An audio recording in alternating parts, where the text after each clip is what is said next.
I'm so excited to be here at the Living Library, which is Ridley's example of the Visible Wellbeing Showcase.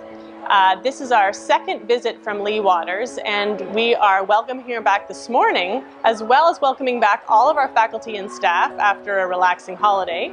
And together we've gathered for breakfast to enjoy and learn from our colleagues who have graciously volunteered to share their visible well-being practice to this point. So you'll see there's a whole bunch of tables, and each presenter is doing a speed version of their journey in only 2 minutes, and then the tables are moving around to see all of the 20 presenters.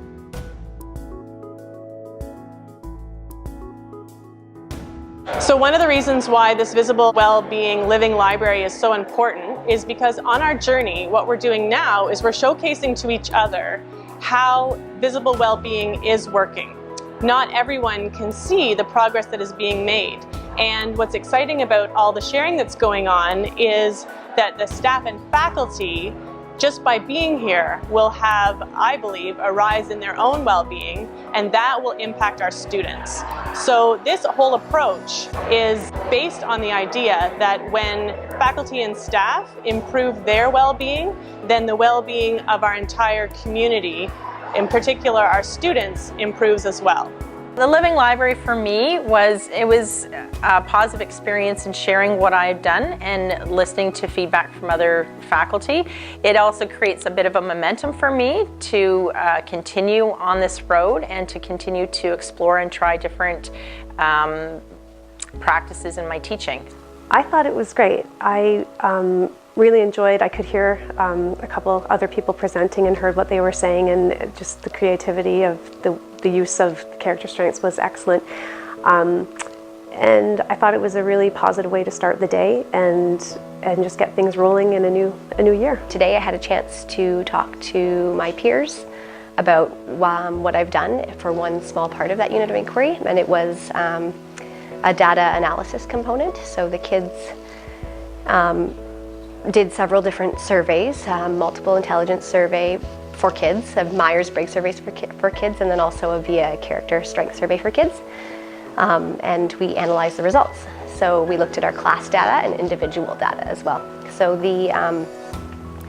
as a teacher, seeing the full class data, it informed my teaching for sure, in terms of what skills I'm teaching the kids and what the way I teach as well. And then for the students to look at that data and come up with trends about our class was fascinating for them. So for example, this year's class noticed that they primarily gratitude was one of their strengths, and love. And so it's been really exciting to see the daily discussion and the places, the kids have been able to find places where gratitude exists within them. And if there's a problem or something going on, it's sort of the love component comes in right away, and it's really brought us together as a group and really formed who we are as a class this year. In my grade 12 math classes, I did a little bit of a play on the see, hear, feel, and I asked them 3 different questions. So the first question was, what does an engaged math student look like? And I got my students to write on post-it notes, what would it look like if someone came into the class and saw you right now being engaged?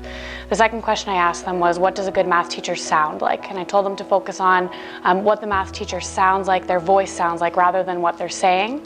And the third question I asked was, what does a productive math class feel like? So what does your body feel like when you're being productive? This is something that is always on our bulletin board in our classroom and that we go back to often. So if our class is a little bit disruptive or a little bit off task, we'll look up at the board and say, what did you think an engaged math student looks like? Do we look like that right now? And how can we get back to that? So it's been a really good thing to go back to. A huge part that we decided to do was incorporate the character traits as part of the themes used as part of their artwork. We found that it was really very easy to do. We didn't have to change very much of our curriculum. Because of the work our school was doing in positive psychology, we had a little bit of a framework already. We just changed a little bit of the language, and the students were really receptive to that. We found with incorporating the strengths into their themes, it gave them a broader base of ideas to choose from. Instead of having some students pick the same themes such as sports, they had a number of different options within the sport that they could also explore. So books obviously are a great way to look at strengths, to have discussions with students. In the lower school, what I did is I went to the VIA Strength website, where we have all the icons for the different strengths. I then made them into stickers just so I could put them on the books.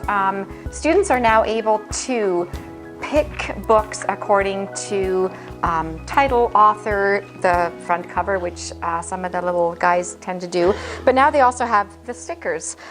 So then we have discussions about why is there a mountain on this book and what does it mean? So it's perseverance, and how does, in this case, Malala show perseverance? So this project, we introduced the first week of school.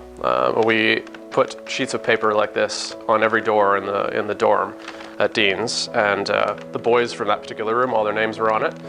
And then we got all the boys over about a half-hour period to come in and run around the house and write things they're grateful for from each of the boys. So they had 30 minutes to run around and write as much as they could. And I think both Jess and I were pretty surprised. You get the joking bits, like there's one here, it's like, thank you for smelling good. But we also found the boys probably aren't as verbal as maybe girls would be, but they're happy to write.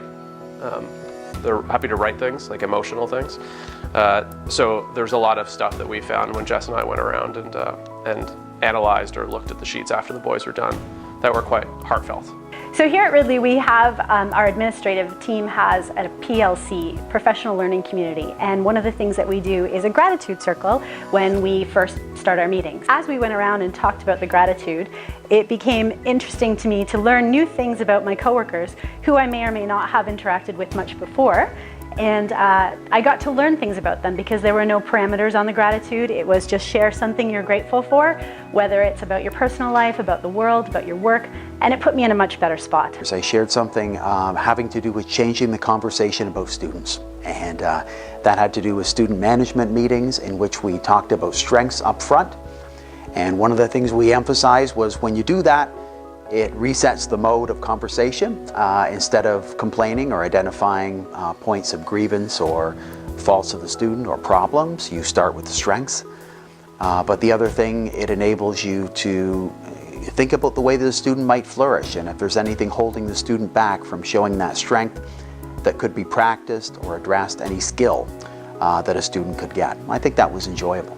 Every day you come into work and you think, oh, today we're going to do this. Throw that out the window. I think everybody can relate to that, and we all know that there are things that come across our desk or come across the table that we end up having to refocus and redo what we were thinking we were going to do that day, and that's where teamwork becomes really, really important, and being able to rely on one another, and again being thankful that you can do that and try to focus on that. Sometimes it works really well, sometimes it doesn't, but at least if we're aware of it, and teamwork really is the main focus of what we need to do. In the upper school, I asked for recommendations from faculty and staff of different books that they had read and what strengths they saw in those books, and created my own display with little display cards. Then the students have come in and been able to look at the books, and we've been able to have a discussion about what kind of strengths they would find in those books. So one of the things after Dr. Lee Waters had come and we had all identified our top 5 via character strengths was we asked each member of our team to share that. And what I decided to do was we put all of those character strengths, the list of them, into a Word document. Once we had the Word document, I had the idea that we would create a word cloud with all of the character strengths. Another member of the team decided that, in fact, when we did the word cloud, that we would create it into a Ridley tiger paw. So one of the things that you might notice about this is that some of the words jump out at you a little bit larger than others. And the reason for that is that these were common traits within the members of the admissions group. So this actually sits in the admissions office, which is a central point for many of our prospective families that are coming to tour the school. The great news about that is it gives us a chance as an admissions team to talk about visible well-being. It was a lot of fun. It was it went quite quickly. Since we were sort of had a 3-part sermon, it was tough for us to chunk it down into sort of a short period of time, but I think it was fun for us. There was a lot of good energy in the room. It was also a great way to reconnect with colleagues And although it was a brief period of time, just having all the different colleagues from the school join us for that 5-minute period was nice, and to reconnect with faces and to get smiles. And there was a real energy in the room that was very palpable and I think very positive. So it generated buzz first thing in the morning on the first day back to school, and we appreciated that too.